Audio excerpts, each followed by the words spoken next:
The next topic in the same unit is about green software. So, in order to make the green IT, we had to look into the hardware as well as the software. So, we have already seen how the hardware is going to contribute to make the IT green. So, now we will see about the green software. So, green IT infrastructure is incomplete without green software. The software plays an important role in overall platform energy efficiency. So, what are all the things which are included here are the different components where the power is consumed. So, that is the power is consumed not only at the hardware level, even the software components is considered while the power is consumed, and how this power consumption can be efficiently managed with the help of software that you are going to learn in this chapter. So that is about the brief introduction about this. So here you can see a diagram. So you can see a diagram. So and this diagram is taken from Intel Corporation. So in this diagram you can see that the same PC is how much power is consumed by which part of the computer. So that is shown by this bar chart. So where whenever it is idle, so where the maximum power is consumed. So in order to know at different stages how much power is consumed by which activity, this bar chart is given here. Okay, so that is just to know where we can reduce the power consumption. So we have taken this graph. So here you can see that we are having different things in a computer. So, and CPU is a main thing. Okay, so what's the CPU means? It is a central processing unit. So, and it is going to have the energy states. So the energy states which are within a CPU is called as C states and P states. These two are the two different states.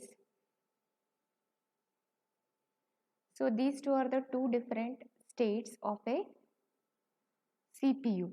So C means it is a core power state. C means it is a sleeping state. So C naught means it is very active, whereas if this C with the value C10 means it is not so much active. So like the C means sleeping. So the state C naught, the processor is active and executing instruction. Okay, so the C state or the core power state that defines the degree to which the processor is sleeping. In state C naught, the processor is active and executing instruction. Okay, so in C naught state, it is not sleeping, it is active. Okay, the processor is active and it is executing the instruction. Okay, the processor can operate at various frequency level designated as P state. So that is performance state. Performance state is going to give us at which frequency it has to run.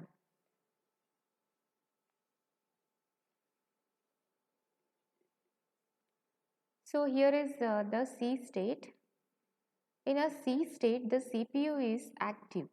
It is busy carrying out some task and it is performing the task at a frequency that is appropriate. So between periods of activity, the CPU can take the opportunity to rest or sleep. In fact, C state are often referred to as sleep state. Okay, so the sleep state is referred as C state. The higher the value, it means that it is in a sleeping state. Lower the value, it means it is an active state. So that is about C state. The next is about P state. P state defines the frequency at which the processor is running. So how frequently it is running, how frequently the CPU is running, that is decided by this P state. Different processor brands showcases their P state as a feature. So different brands of the processor is going to say how frequently it is running. Okay, so here we are going to say that, so if the P state is in P naught, then maximum power and frequency. So it uses maximum power, and there is a the frequency of using of processor is very high. So if it is in P1, it is less than P naught. Voltage or the frequency scale is low compared to P naught. Pn means lowest rated voltage and or the frequency. So P state were developed to save the energy overall and deliver the performance you need when you need it. So we can see how P state save energy by studying the following equation. Using following this equation, that is P is equal to C V square F, the P state energy, how much energy this P state is consuming. So that is known by this particular formula. So this means that the power P required to run a CPU is the product of the capacitance C, the frequency F, and the voltage V. So assuming constant capacitance and voltage, reducing the frequency leads to the corresponding reduction in power. In practice, P state are realized by adjustment to both voltage and the frequency. So in general, we consider a lower P state to be a lower frequency state. So at the an end user can actually control the P state of the processor by setting the platform power policy. Okay, so that is by using this particular formula, so we can calculate the P state. And P stands for power, C stands for capacitance, and F stands for frequency. So and V stands for voltage. Okay, so P state, if it is in a lower state, means it is consuming the maximum power. So that is about the different state of the CPU. The next is about energy saving software techniques. So we can use different softwares for energy saving. So here you can see different things like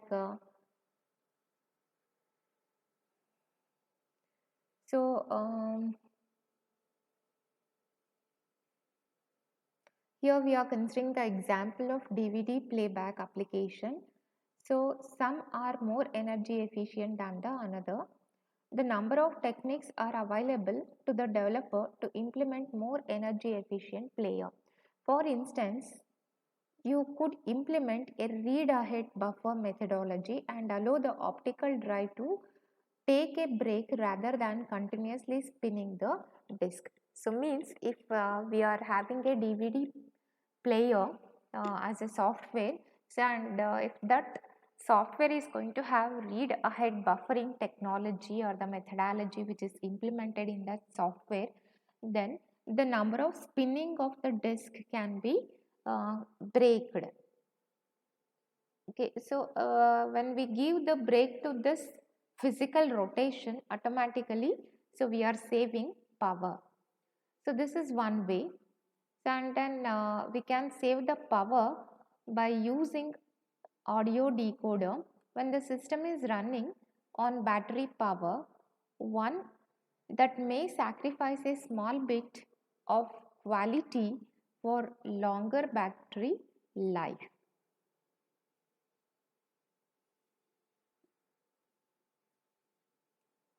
So here is a diagram which shows software energy efficiency technique. So how the software can be used efficiently and how the power consumption can be reduced with the help of software. It is shown by this diagram. So in this diagram, so we can see that we are having software energy efficiency, so which we are going to calculate, and this software energy efficiency calculation depends upon computational efficiency data efficiency, context awareness, and then idle efficiency. So in computational efficiency, so we are going to check the computational time taken for executing a particular software. So that computation can be calculated by using algorithms. So in these algorithms, we are going to check the step count or other way like how much time it takes to execute a particular instruction, and depending on that thing, so we are going to say how much time it takes for execution, and if the time for execution of a particular algorithm reduce means automatically we are reducing power also. So and then multi-threading. So if it's a multi-threaded program or a single-threaded program, to what extent it is multi-threading. So depending on that, the computational efficiency is also depends. So if it's a higher multi-threaded program means comparatively it consumes more energy. So and then vectorization. So vectorization again it depends upon the arrays, like how many dimensions of an array it is using to represent the images and all those things. It comes under vectorization, that is graphical representation are done with the help of vectorization. So and then UART tuning. So this is a software where we are using computational efficiency. So this is about computational efficiency. The next is about data efficiency. So whether we are transferring the data as an asynchronous or buffering or NCQ. So depending on that, the software efficiency is considered. Asynchronous IO means it should not have to wait until for a clock. Actually that time get saved with asynchronous. Okay, so in that way the data will be efficiently transferred, means it should not waiting. So that's how asynchronous IO contribute towards power efficient use. And then buffering. So we all know that reading something already which is required in a feature is nothing but buffering. So it reduces the power consumption. So the next is about context awareness. So depending upon whether we are working with AC to DC, and whether this AC to DC conversion is very much necessary at that time. So depending on that, the context, and depending on this context, so it can switch between different things. So that is how the power can be efficiently used. So for this the example can be, so whenever the power switch is plugged to the laptop or the mobile, much more energy is consumed for the conversion from AC to DC. So that is whatever we are getting at the plug point. So it is AC, and whatever we are attaching towards the mobile or the laptop, it is a DC. Okay. So in between we are having a circuitry which is going to convert the analog signal to digital signals, and the power consumed for that conversion is more than the actual power which is required for the laptop or the mobile. Okay. So that context means once it is fully charged, it is better to remove the plug and the charger also. So that context awareness should be there at the user end. So and then thresholds.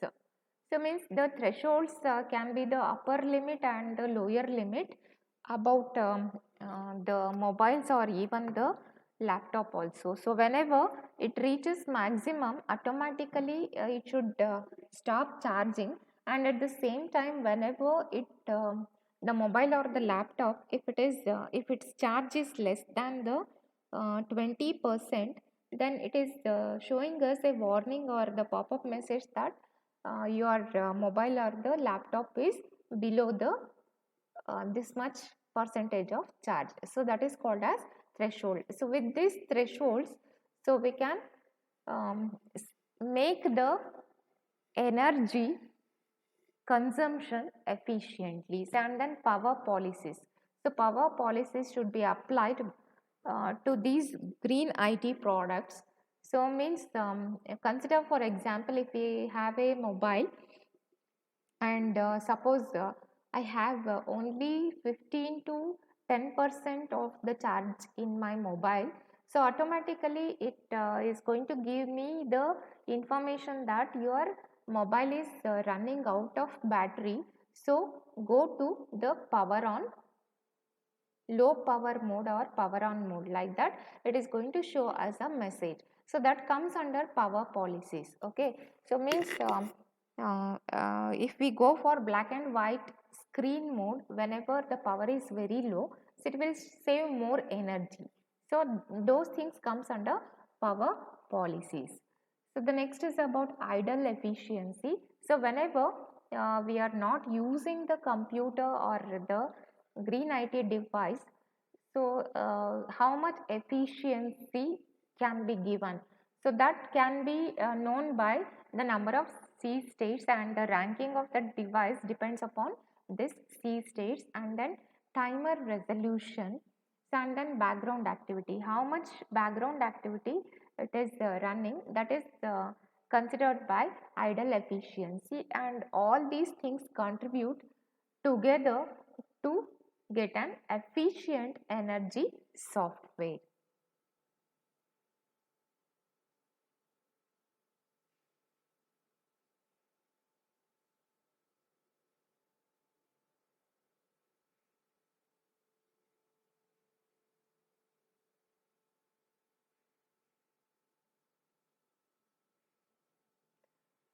So let us see them one by one.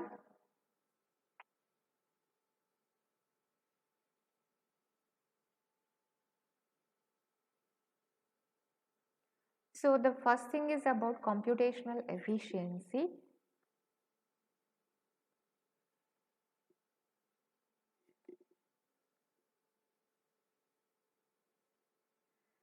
So computational efficiency, simply put, computational efficiency means getting the workload done quickly with minimal energy consumption. The amount of effort that computer scientists have put into the software performance saves not only the time but also energy. Okay, so we call this the race to idle. The faster we complete our workload and get the computer back to idle, the more energy we can save. For faster processing, approaches such as efficient algorithms, multi-threading, vectorization, and UART tuning are used.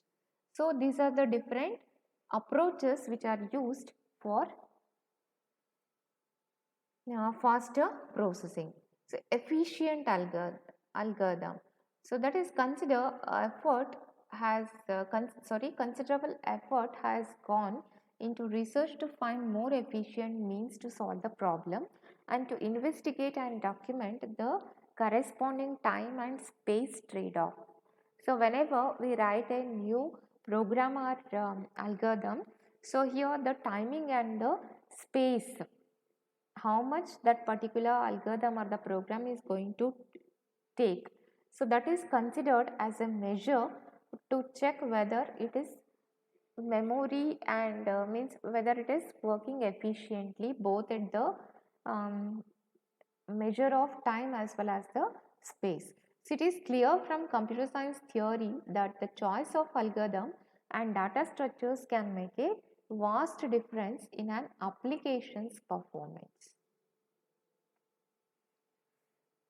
So that is whatever the algorithm we have choose and the data structure. So the data structures can be the stacks, queues, the linked list, functions. Okay. So these are different data structures which a application can use.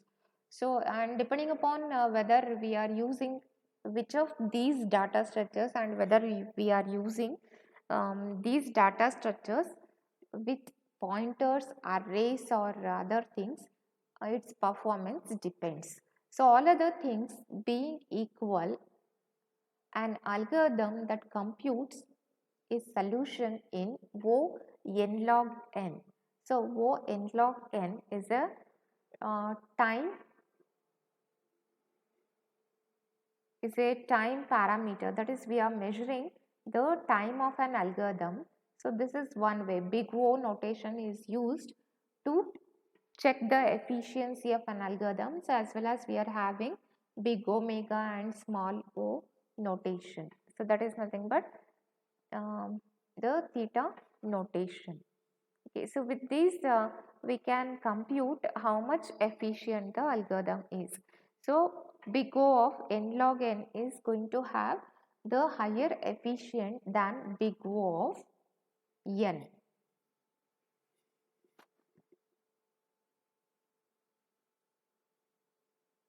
So here is a diagram. So it shows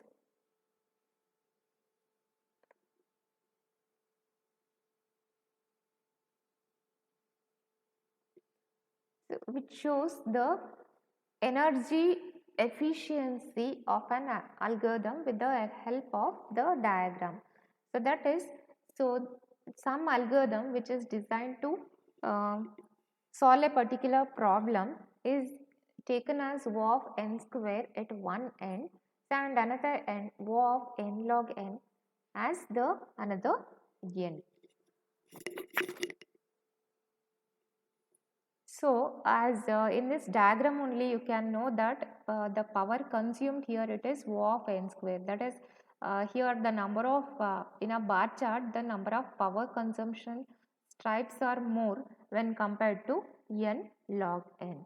So in this way we can say that it uses less power, that is a algorithm whose computational speed is O of n log n is much more efficient than O of n square.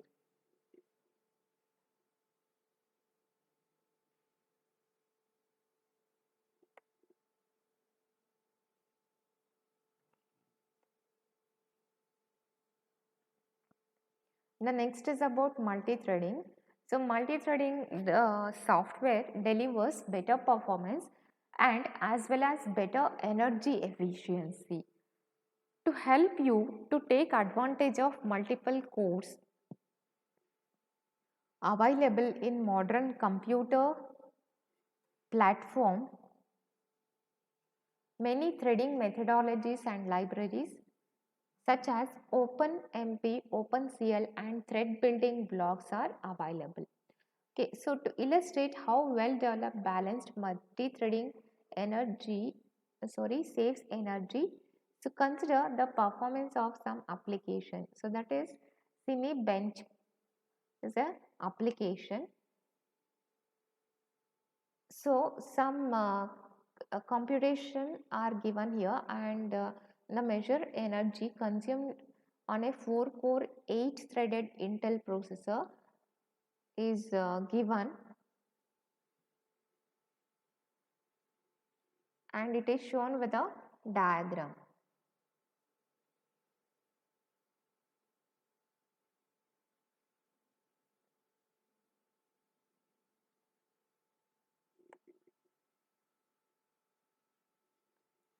So here you can see that the average power in watts is given at one side of this diagram and at the another side we are having a time interval. So this time interval is 50 milliseconds. So within between 50 milliseconds, so how much threads it is running. Okay, so this is 8 thread. So whenever we are having 8 threads, the power is consumed is very high. So and then the power consumed at 4 threads, it will be lower compared to 8 threads. So it is somewhat lower when the number of threads are 2 and it is equal to almost the 0 level, so which is nothing but some threshold.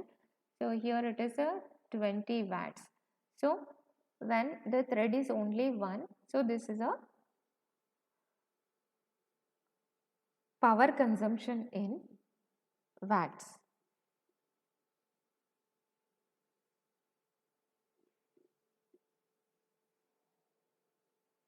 So the next is about vectorization. Another method used to achieve better computational efficiency is by vectorizing the code instead of using scalar C code by using advanced instruction such as single instruction multiple data for instruction level parallelism. So we can do vectorization. Say if you can vectorize your solution, so you will get better performance and a corresponding power benefit. So here the vectorization means running the different parts of a computer one by one. That is how we can reduce the power consumption. So if you can vectorize your solution, you will get better performance and the corresponding power benefits. To test this, we we took two different audio decoder algorithms and optimized them using Intel's advanced vector extension instruction set. So using a method, we have to turn the AVX feature on or off. So we measure both the performance and the average power of an audio decode workload. So when AVX is enabled, the workload run considerably faster and a huge saving of power is possible.